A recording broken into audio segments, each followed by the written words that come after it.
प्रिय विद्यार्थियों, मैं दादू राम गर्ग, सहायक अध्यापक बैजनाथ भरद्वाज सरस्वती विद्या मंदिर, इंटर कॉलेज करवी, विषय गणित, कक्षा 9। आज हम 9 में दूसरी इकाई प्रारंभ करेंगे। इसका नाम है बहुपद पॉलिनोमियल। बहुपद किसे कहते हैं, इधर इसकी परिभाषा पहले समझेंगे। ऐसा बीजीय व्यंजक जिसके चर की घात ऋणेतर पूर्णांक हो बहुपद कहलाता है। इसका अर्थ समझिए। ऋणेतर पूर्णांक का क्या अर्थ है? ऋणेतर का मतलब होता है ऋण के अतिरिक्त अर्थात धन, और पूर्णांक का अर्थ आप जानते ही हैं। जो पूर्णांक होता है आपका पूर्णांक, जैसे 1, 2, 3, 4, ये सब आपके क्या है? पूर्णांक। तो घात में ध्यान देना है हमें। जैसे x² + 2x लिया है तो इसमें चर की घात क्या है? 2। इसमें चर की घात क्या है? 1। इसमें 2, 1। इसी प्रकार से इसमें u की घात क्या है? 10। तो इस प्रकार से ये हमारा क्या कहलाएगा? ये हमारा कहलाएगा बहुपद। बहुत से लोग बहुपद को सामान्य रूप से गलत परिभाषित करते हैं। आप लोगों से भी परिभाषा पूछी जाए तो आप लोग कहते हैं कि इसमें बहुत से पद होते हैं। ऐसा नहीं है, क्योंकि आगे आप देख रहे हैं कि अभी एक पदी द्विपदी बहुपद के जो प्रकार मैंने लिखा है, तो एक पद वाला भी बहुपद होता है, इसलिए इसको बहुत ध्यान से समझेंगे। ऐसा बीजीय व्यंजक जिसके चर की घात ऋणेतर पूर्णांक हो वो बहुपद कहलाता है। जैसे हमने उदाहरण में दिया है, उदाहरण में आप और लिख सकते हैं। जैसे 2 है, 2 केवल लिख दिया जाए तो ये भी हमारा बहुपद है। क्या है ये? बहुपद। तो इसमें एक पद है ना, लेकिन तब भी क्या है? बहुपद है। अगर कोई 2 की घात पूछेगा कि 2 में कौन सी घात है, तो इसमें 2 को लिख सकते हैं हम 2 × x की घात 0, क्योंकि x की घात 0 का मान क्या होता है? 1। चर में कौन सी घात है? 0। इसलिए प्रत्येक जो अचर होता है, प्रत्येक अचर में अगर पूछा जाए तो बहुपद की घात क्या बताया करेंगे? 0 बताएंगे, क्योंकि 2 को लिख सकते हैं 2 = 2 × 1, और 1 को क्या लिख सकते हैं? s की घात 0। s की घात 0 का मान क्या होता है? 1। इस प्रकार से हमारा 2 भी बहुपद है। अब इधर आ जाइए, बहुपद के प्रकार में देख लीजिए। एक पदी इसकी अंग्रेजी देखो, मोनोमियल। मोनो का अर्थ अंग्रेजी में होता है एक। मोनो का अर्थ क्या होता है? एक। मोनो माने एक, इसलिए इसको एक पदी मोनोमियल कहते हैं। तो एक पदी क्या है? एक पदी अपनी एक पदी शब्द से आपको समझ में आ रहा होगा कि एक पदी का अर्थ है कि केवल एक पद वाले बहुपद को एक पदी कहते हैं। जैसे 2x और यहाँ पर 5x3, ये हमारे कौन से पद? एक पद वाले बहुपद हो गए। और चर की घात देख लेना, देखो 3 पूर्णांक है, एक पूर्णांक, इसमें ये 0 भी है आपका, तो 2x की घात क्या हो गया? 0। यहाँ पर देखेंगे द्विपदी, अंग्रेजी में बाई का अर्थ होता है बाई का अर्थ क्या होता है? 2। इसकी अंग्रेजी हो गई बाइनोमियल।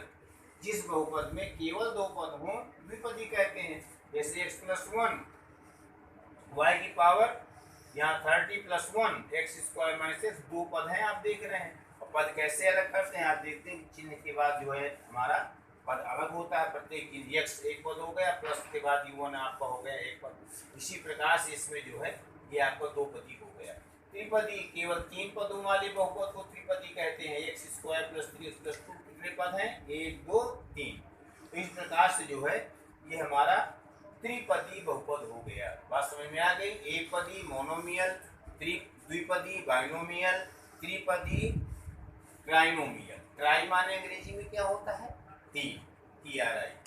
अब आ जाइए रैखिक बहुपद, जिसको लीनियर पॉलिनोमियल बोलते हैं। एक घात वाले बहुपद को हम रैखिक बहुपद कहते हैं।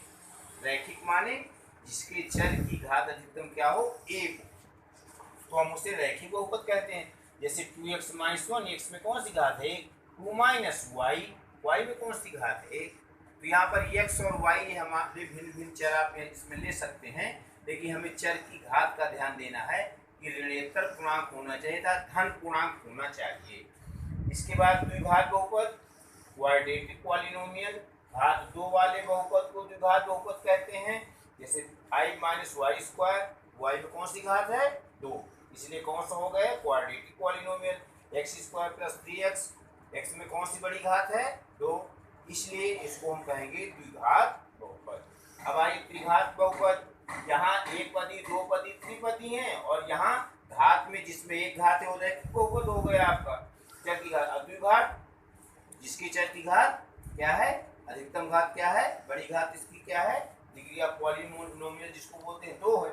और त्रिघात में जिस बहुपद में कौन सी घात लगी हो, 3 घात वाला जो हमारा बहुपद हो त्रिघाती बहुपद कहते हैं। जैसे 4x³ 2x³ + 1, इसमें सबसे बड़ी घात क्या है 3।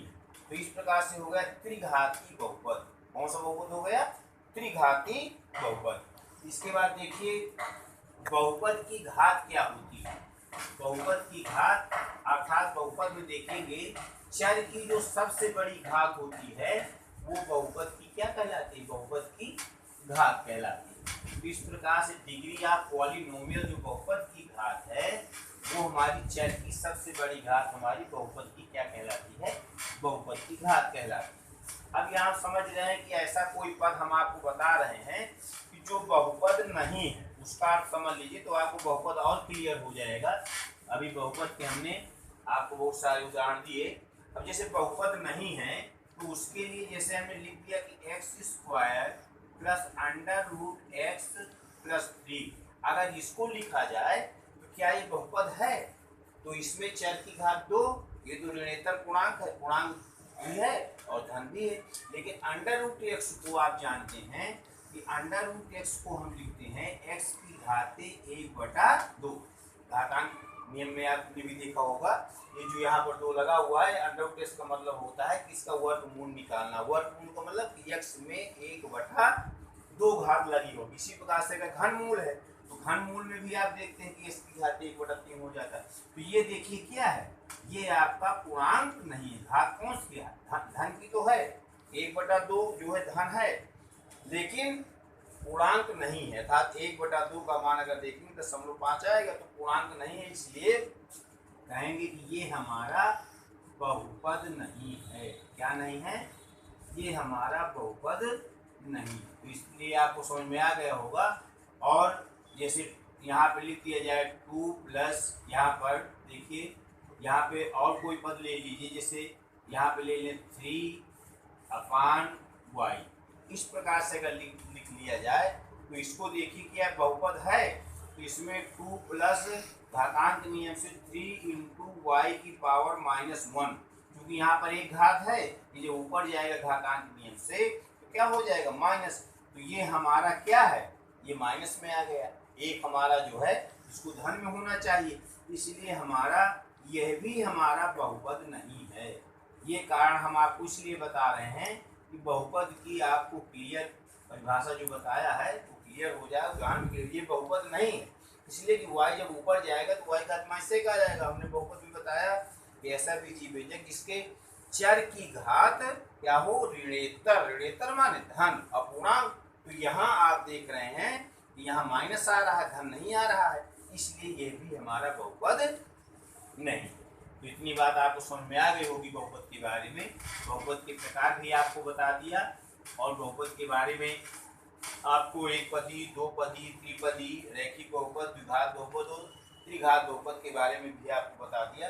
अब आगे आपकी जो प्रश्नावली शुरू होती है। अब जब एक चर में बहुपद कहते हैं कि एक चर, तो चर आप जानते हैं कि A to Z letters are called variables. अंग्रेजी में हम देखते हैं कि ए से लेकर के जेड तक के जो अक्षर हैं गणित की भाषा में उनको क्या बोलते हैं, वेरिएबल्स बोलते हैं, चर बोलते हैं। तो देखिए अब हम प्रश्नावली पर आते हैं। प्रश्नावली 2.1 सब लोग पुस्तक में प्रश्न देख लेंगे और ये बहुत सरल प्रश्नावली है। इसमें जो मैंने अभी आपको पढ़ाया है इसमें प्रश्न देखिए। पहला, कौन निम्नलिखित व्यंजकों में कौन कौन एक चर में बहुपद है, कौन कौन नहीं है, कारण के साथ उत्तर देना है। तो ये पहले का पहला है 4x² - 3x + 7। पूछा कौन कौन एक चर में बहुपद है। इसमें देखिए कितने चर हैं, बताइए कितने चर हैं इसमें। x² देख रहे हैं, x तो एक ही तो चर हुआ। अगर x के अलावा y आ जाता तो 2 चर हो जाते, z आ जाता तो 3 चर। तो ये हमारा क्या है, चूंकि यहाँ पे लिख देंगे चर की घात, चर की घात क्या है, ऋणेतर पूर्णांक है, आप देख रहे हैं चर की घात ऋणेतर पूर्णांक है, आता है। आप देख रहे हैं और चर हमारा एक है, आता है। यह एक चर में बहुपद, एक चर में बहुपद है। बहुपद तो है लेकिन इसमें चर जो लगा दिया है, किसी किसी में दो चर आ जाएंगे, तो ये एक कौन कौन एक चर में बहुपद है, कौन कौन नहीं है, कारण के साथ उत्तर देना है। अब इसी प्रकार से दूसरा वाला भी आपसे बन जाएगा। देखो दूसरे वाले में भ्रमित मत होना। Y square plus under root को क्या लिख सकते हैं? देखो हमें चर को देखना है। अंडर रूट 2 को 2 की घात 1/2 लिखने अगर लिखते हैं आप, तो इसमें भ्रमित नहीं होना, क्योंकि हमारा यह चर है, इसलिए वाई स्क्वायर है, ये भी बहुपद, तो एक चर में बहुपद है। उधर जो मैंने अंडर रूट को उदाहरण बताया था, अगर अंडर रूट आपका चर में लगा हो, ये आपका क्या है? अचर है। इस प्रकार से अगला तीसरा उदाहरण देखिए। तीसरे उदाहरण में T under root T plus T under root 2, तो ये देख रहे हैं आप कि अगर इसको लिखा जाए तो 3 और टी की घात क्या हो गया? 1/2 प्लस ये हमारा बहुपद है टी अंडर रूट 2 इधर वाला, लेकिन ये हमारा क्या है? 1/2 हमारा पूर्णांक नहीं है, इसलिए यह बहुपद नहीं है। इसका कारण क्या हो गया? यह बहुपद नहीं। हमने कारण बता दिया, आपको लिख देना है, कारण सहित उत्तर देना है। तो इसलिए लिख देना है आपको कि चूंकि चर की घात ऋणेतर पूर्णांक नहीं है, क्योंकि यहाँ लिख दो चर की घात ऋणेतर पूर्णांक नहीं है, ऋणेतर पूर्णांक नहीं है, नहीं है, आता है।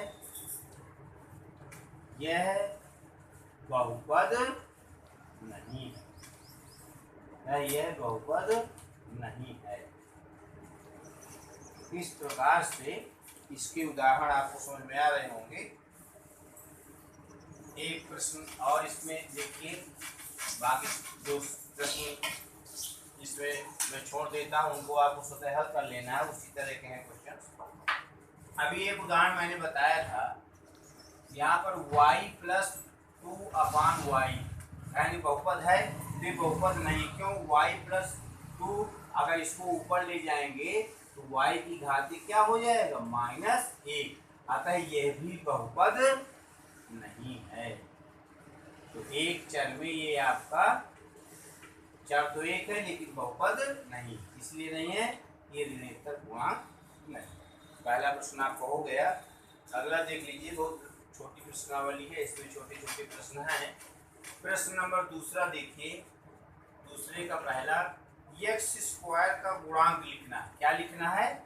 x² का गुणांक, अर्थात x² के साथ किसका गुणा है वो गुणांक कहलाता है। तो यहाँ x² का गुणांक लिखने के लिए उसके पहले देखो कौन सा अंक है, यहाँ कोई अंक नहीं, अर्थात क्या माना जाएगा? 1, अर्थात x² का गुणांक क्या हो गया? 1। बात समझ में आ गई। इसी प्रकार से बाकी आगे वाले प्रश्न भी आप कर लेंगे, जो है दूसरे के सभी। तीसरा वाला देखिए, 35 घात के द्विपद का और 100 घात के एक पदी का एक उदाहरण दीजिए। 35 घात का द्विपद, इधर ध्यान दें, 35 घात का द्विपद, द्विपद अभी मैंने बताया है जो आपका बाइनोमियल है, द्विपद है। 35 घात का आपको द्विपद लिखना है और 100 घात का, तथा एक प्रश्न देख लो, 100 घात का एक पदी, एक पदी के उदाहरण देना है। 100 घात का एक पदी का उदाहरण, ये हमें उदाहरण केवल लिख देना है, इसको हल करने की कोई जरूरत नहीं, केवल आपको आंसर लिख देना। कैसे? 35 घात का द्विपद, अर्थात ये देखना 2x की घातें क्या होनी चाहिए? घात कौन सी होनी चाहिए? 35, और पद कितने होने चाहिए? 2। 2x की घातें 35 और आगे कोई भी पद लिख दो, 7 लिख दो। कै पद है? 1, 2, द्विपदी है लेकिन घात कितनी है? 35। तो एक आंसर आपका ये हो गया। दूसरा, 100 घात का एक पदी, तो 100 घात का एक पदी लिखना है, तो हम एक पदी लिखने के लिए x की घातें केवल 100 लिख दें। ये कै पदी है? एक पदी है, 100 घात का एक पदी, 100 घात का एक पदी लिखना है, तो हम एक पदी लिखने के लिए x की घातें केवल 100 लिख दें। एक पदी लिखने के लिए x की घातें केवल 100 लिख दें। और घात कितना है इसमें 100 का। इसके पहले कोई अंक भी लगा ले तो कोई दिक्कत नहीं। तो 1 घात 100 घात का 1 पदी का उदाहरण हो गया। इसका एक क्वेश्चन और देख लीजिए, प्रश्न नंबर 4। ये आपको समझ में आ रहा होगा, सरल प्रश्नावली है। प्रत्येक बहुपद की घात लिखना।